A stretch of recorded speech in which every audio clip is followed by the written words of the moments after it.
A production of the Journal of Anti-Statist Studies. Hello, and welcome to our first video. Today's topic is gun control. There are two types of people calling for stricter gun laws. There are those ignorant of the facts. These are comprised almost entirely of everyday, average people.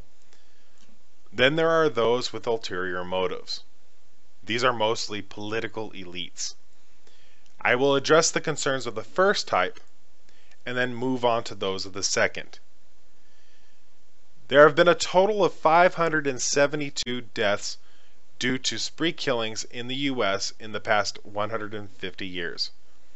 Only 183 of those occurred in the first 105 years from 1863 to 1968. 389 since the enactment of the first major national gun control acts in July and October of 1968. This means that the number of deaths per year from spree killings jumped from a pre-1968 average of 1.742 to a post-gun control average of 8.644 per year. The average for the 10 years prior to the enactment of these bills was at an all-time low of 1.1 per year from 1959 through 1968, which immediately jumped to 4 for the 10 years after the enactment of the bills from the beginning of 1969 to the end of 1978. During the 10 years following the enactment of the deceptively named Firearm Owners Protection Act of 1986, there were 101 deaths from spree killings, giving an average of 10 deaths per year. Just to give some contrast to these numbers, the number of people who die as a result of being struck by lightning averages 51 per year. Yes, you and your family have much more to fear from lightning than you do from the possibility of a rampage shooter. The average citizen has very little to fear from an armed population. Most people are apprehensive about the idea of armed guards at schools. They do not like the idea of their children being anywhere near firearms. Newtown did not have armed guards at their school. Of course, all schools are mandated as gun-free zones, right? Wrong.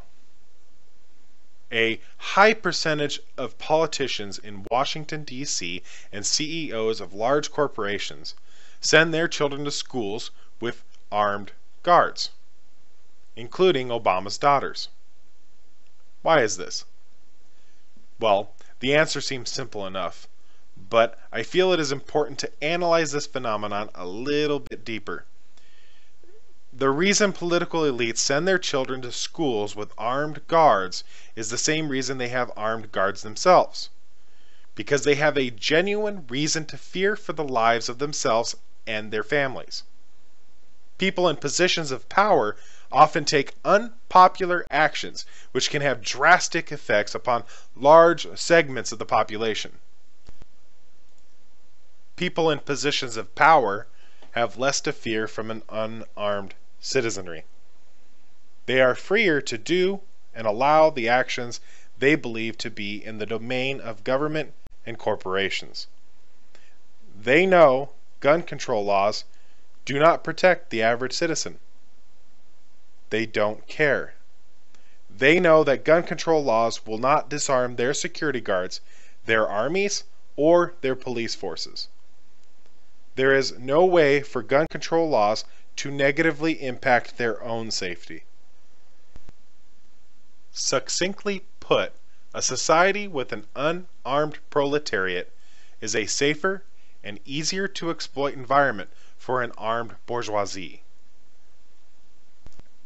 To end with, I feel it is necessary to reprise the numbers from earlier in this talk. For better contrast to the numbers discussed, the total number of people killed by the machinations of the political elite since 1913 totals nearly 300 million. Thank you very much for your time.